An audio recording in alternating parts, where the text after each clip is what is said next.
All right. Hello, everybody. Dr. F Scott Feil here, PT educator.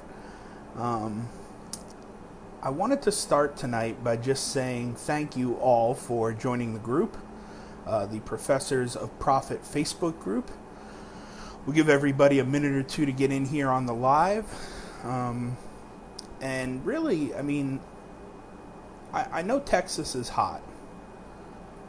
I'm from New York, I get that. And I expected Texas to be hot. But nothing is quite ready to prepare you as Texas in the summer, like wearing protective gowns and masks and face masks all day, every day, for several days in a row. I'm trying out some different technology today. I'm trying out some different things. I apologize if it's loud. Hey, Nikki, how are you? Great to see you again. It's been a while. But I'm in a small little guest room, like a shed room, and it's got the air conditioning going. So it's one of the few rooms where I can get a little bit of peace and quiet around the house. That also has air. So if that's too loud, let me know, but I've got the lapel mic going tonight just so that hopefully everybody can hear me okay on the live. We'll give everybody a few minutes to get in here. And like I said, I just cannot believe how hot COVID has made things. It's one thing to gown up and walk into a room and put your mask on and your face shield. It's another thing to have to wear it up and down the halls all day, every day, just to change into another gown in the rooms individually. That was new to me. So we've just started doing that at one of our facilities due to a possible positive COVID test. So that's fun. That's new and inventive in my world. I'll tell you what, though, I definitely sweat bullets in those gowns. Travis, good to see you, man. Glad to have you on here tonight. Why don't you guys go ahead and just comment where you're from. I'd like to see where you guys are coming in from, where you're tuning in from. Hey, Will, how are you, bud? Good to see you as well. Yusuf, good to see you. We're going to get started here in just a minute. I just wanted to say, again, thank you all for joining the Professors of Profit Facebook group. It's basically going to be a little bit of knowledge and info along the way of tips and tricks that I've learned along the way to help pay down my student loans. And tonight's topic we're going to start with is a really good intro topic. It's basically your debt to income ratio. And I didn't really know what that was. Debt to income ratio meant little to nothing to me until the last year or so. I've really started doing a deeper dive into the economics behind academia. And I don't want to say I got sold the lie because I've got 2 doctoral degrees, and I'm able to use them traditionally if I want to. I just happen to be trying not to. So, oh, cool. Huntsville, Texas. Nice, Travis. So you're here melting with me. That's great. Will, Washington. Hopefully not for much longer. It just, debt to income ratio is very simply put. We're going to look at it from a student loan point of view because that's the most traditional way that I've had to look at it and deal with it. But if you put your total amount of student loans on the top, you put your annual income on the bottom, and that gives you a pretty decent idea of what your debt to income ratio is. That's not completely true because let's say you're making 6-figure salary, right? You're going to take a big chunk of that out for taxes right off the bat. So, it's not a completely fair look. You could do it that way and just figure out what your taxes are going to be, knock that off, and then take your take-home income and use that. But for math's sake and really for the purpose of just trying to look at this thing from a very simplistic point of view, let's just use your student loan debt, which let's just say it happens to be $150,000, which mine was pretty close. When I graduated with 2 doctoral degrees, I ended up with $140,000 of student loan debt. And let's just say, by the time I graduated with that second doctoral degree, I was, a couple years into my PT degree. So you're looking at pretty close to, a six-figure ceiling. When it comes to being a physical therapist, you know, you hit 15 to 20 years experience, there's not much higher you can go than 100 to 120, maybe 130,000. There's just not enough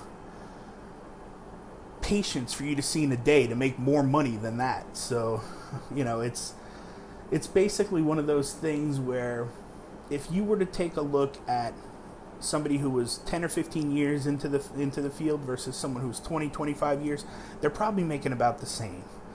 They're probably making somewhere in that 110 to 120, maybe $30,000, $140,000. And, that's great. Some new grads can make that right out of the gate if they do travel PT or if they do, home health or sniff. They can make $100,000 right out the gate. That's completely feasible. But let's just say, for math's sake, you went to a pretty decent private school and you got your doctorate in physical therapy for $150,000 worth of student loans by the time you were done. And let's just say you were fortunate enough to make $100,000 out of the gate. You were doing a home health job that paid you approximately $100,000 out of the gate. So you're looking at $150,000 over $100,000, and your student, your debt to income ratio is about 1.5.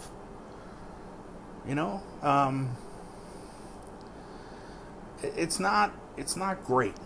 If you had a student loan debt of $100,000 and you were making $100,000, that kind of brings that 1.0 ratio, right? And realistically, that's about as high as you want to go. I mean, just putting it out there to feel safe about things. If you owe $100,000 and you're making $100,000, that's about as risky as you want to get. Now, some people can make that work if it's worse. 1.5. I've seen as bad as 2.0. I've seen some USC grads with $250,000 worth of student loan debt when they graduate.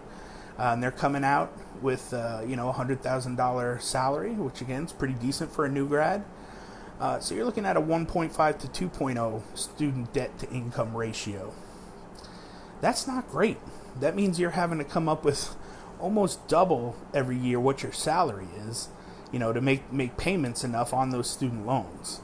So, what is a good debt to income ratio? Some people are going to argue, there isn't one, and then they might be right to some extent. I think realistically, like I said, 1.0 or less is probably workable. But at the end of the day, I'm finding it really doesn't matter what your debt to income ratio is, as long as you can leverage the degree that you received through other avenues of revenue, through other streams of revenue, through doing other things that are going to help you build up that quote-unquote income. I talk about this in the book a little bit, PT Educator, Student Debt Eliminator. When you're starting out, you've got to have some sort of base income salary, whatever that is. And, for me, obviously, physical therapy is the way to go. I did home health, I did travel, I did skilled nursing facility, outpatient. I've done it all in my 15 years. I've worked in every setting. For me, it's a little bit different just because I need benefits from my wife who's a type 1 diabetic. So it doesn't really matter to me what the setting is as long as the benefits are good. So that being said, I've tried to keep my debt to income ratio at about 1 or a little bit higher, maybe, 1.25, something like that. Manageable for me, but I know that in the end, I'm going to be able to make payments on those student loans that are going to be way bigger than if I was just making the minimum monthly payment. Now, I'm not a student loan expert. I actually went to Joe Renke at FitBucks. If you haven't checked him out yet, please go do so. They set up repayment plans that are right and for each individual. And what he said for me, the thing that worked best for me was I probably should go into an income-driven repayment plan, which drives my monthly payment all the way down as low as it can go. It was about $1,700 a month if I just left it alone.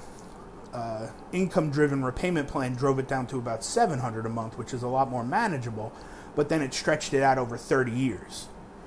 So for me, that made a lot of sense, because what I was hoping to do then was make my minimum payments of $700 a month, but then find other ways to supplement that income with other jobs and other gigs and other contracts that I was able to pull together, and put those big chunks toward my student loans, which was going to hopefully then knock it down in about 3 to 5 years, as opposed to the 30 that the income-driven repayment would have stretched me out at, while adding, several more payments because of the APR. So, the interest rate alone would have kept me paying that, 30-year repayment for, I don't even know what it would have been by the time it was over. But my goal is not to get to that point. My goal is to get it done in 3 to 5 years. So, again, when it comes to debt to income ratio, try to look for something that's about 1, if not less. But again, at the end of the day, I don't think it's too terrible to go even as high as 2 if you have a plan for that,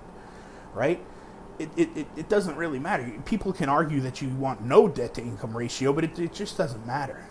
As long as you can leverage your knowledge and your skill set into something that's going to help pay that student loan debt off as quick as possible. So let's look at the one thing that I think that we can all agree will help with that debt to income ratio. And really, there's only 2 options, right? You can cut back on everything. You can cut out Netflix. You can cut out going to Starbucks every day. You can, cut your grocery bill. You can cut down your electric bill. But at some point, there's only so much you can cut. And to be honest with you, living a life like that is tough to do. It's a lot of sacrifice. You're withholding things from yourself that normally, if you enjoy a $4 Starbucks coffee every day and you need that to get up and going in the morning, it's hard to cut out. I mean, I don't personally like Starbucks. I barely drink coffee, but the coffee I do drink is black over ice every morning just to pick me up. I need that little caffeine pick me up. I don't go to Starbucks for it, but some people do, and they need that, and that's okay, right? There's only so much you can cut out of your budget, though, every day to cut corners, and cutting corners is only going to get you so far as well, right? So you max out all the cuts you can, but at the end of the day, you're living a tight, frugal life that's kind of tough to do, and it makes you grouchy and angry because you're missing out on things that you normally enjoy doing and you like. That's no way to live, man. It never made sense to me. So the other option, and the one thing that I think should be focused on to really work on that debt to income ratio, is increasing your income, right? Increasing the amount of money that comes in so that you can make payments on those student loan debt, right? You've got your bottom line, what you need every month to make ends meet, right? To keep the lights on, to keep the family fed, to pay the bills. Your salary can handle that. Then anything you do above and beyond that, other side and supplemental incomes, can help go toward the student loan debt in bigger chunks, and that'll drive that ratio down quicker and quicker and quicker. I like to look at it like a magic number.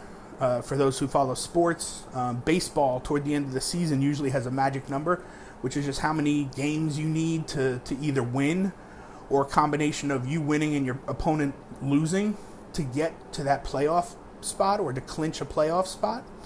So that magic number for me, I started out at 140,000 when I graduated. I think I'm down to maybe 120,000, 118, something like that. I haven't added them all up in a while because I have 6 or 7 different loans, and I need to do that.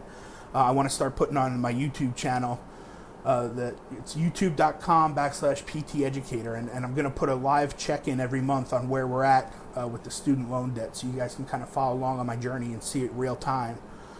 But yeah, at the end of the day, having a magic number and really seeing what that number is to get you down to 0 in the student loan column, that's powerful, And so I think, like I said, finding more ways to supplement your income and to bring in other avenues of income is really going to help when it comes to driving down that debt to income ratio. So one of the tips and tricks that I want to really kind of throw out there, and one of the ways to do that, and I'll talk about this a lot more in the future, but one of the big things that I think physical therapists are overlooking, and any professors or clinicians, whatever it may be, is writing. And I'm not just saying this because I'm an English major. Some people suck at writing. I apparently sucked at copywriting. I also sucked at scientific writing. So I thought as an English major, I would just be awesome at writing all the time, no matter what the subject and category was. That was not the case. Copywriting took me 3 to 6 months of reading and reading and reading copywriting books just to learn how to be able to copyright. And write really good ads and write really good email sequences. And, you know, I'm still working at it. It's a work in progress, but I know a lot more now than I did then. It's a whole different language than just, oh, I can write a short story, or, oh, I can write a book, you know. But beyond that, you know, writing is one of those things that healthcare practitioners are highly undervaluing. Because if you can write a blog, you can make money. If you can write an email or an email sequence, you can make money. If you can write copy for ads for, let's say, a clinic, your clinic, you can make money. You know, writing, there's so many different avenues of writing. Heck, my book, right? That's a nice little side income, and I don't have to do anything now. It just exists. It's out there. So, you know, one of the things that I want people to start thinking about in the healthcare world is their writing ability. And even if they're not great at it, there are still other ways to make money. You could have somebody ghostwrite your book for you, you know, and then go out and publish it. People do that all the time. I've ghostwritten books for healthcare providers. So, you know, just because you're not great at writing doesn't mean you can't write. There are ways to do it. So, you know, start thinking about how I could maybe incorporate writing into my everyday life, so that I could maybe turn it into a business eventually. Even if it's just a little side gig that you do, you know, that maybe brings in a couple $100 a month. That couple $100 a month can start going towards your student loans, and that can start driving down that debt to income ratio. So, hope you guys enjoyed this little talk. I've got a bunch of them planned over the next couple months. One of the things I want to do this month is I got something big coming up this Friday, and I want you guys to check it out. It'll be here in the Facebook group. So again, you know, if you know anybody that may benefit from this information, by all means, send them to this Facebook group, because there's going to be a lot of giveaways. There's going to be a lot of information being thrown at you the next couple of weeks. I think, you know, for me, one of the things that I love doing every 3 or 4 months is the book club. If you go to pteducator.com/book club, you'll see the 4 books that I use. I use the same 4 books every month I do the book club. You don't even have to read them ahead of time. It's the 4 books are Mindset by Carol Dweck, Rich Dad Poor Dad by Robert Kiyosaki, .com Secrets by Russell Brunson, and Expert Secrets also by Russell Brunson. That's not the order I'll do them in. I will probably do Mindset first. One of the things I'm going to do a little different, it's going to be Thursdays this month. Every Thursday I'll go over one of the 4 books that changed my life and my business. And I'll do Mindset first by Carol Dweck. And the difference in this month's book club is I'm actually going to be giving away my personal copy of those 4 books. So for those of you who tune into the book club, for those of you who stay till the end of the little blurb I give about the book, you'll be entered into a chance to win my personal copy of the book. It's got my highlights in it, my little margin notes, and I'll personalize it for you. So keep an eye out for that tomorrow, Thursday, same time. It'll be about 8 o'clock Central, 9 o'clock Eastern. And then Friday, I got a big announcement. I'm really excited for. This has been a long time in the works. You know, I've finally been able to really hone in my message and kind of, you know, get my talents out there and help people make a difference, you know, and help people change their trajectories, I think, for the better when it comes to student loan debt and paying that off. So tune in tomorrow for the book club. Tune in Friday for the big announcement. I'm really excited. Thank you guys so much for being on the Facebook Live with me. And if you didn't catch it here and you're catching the replay, just drop a hashtag replay on the bottom there so that I know that you were tuning in later. And I'll answer any questions that you guys have. Just drop them in here. So thanks so much, you guys.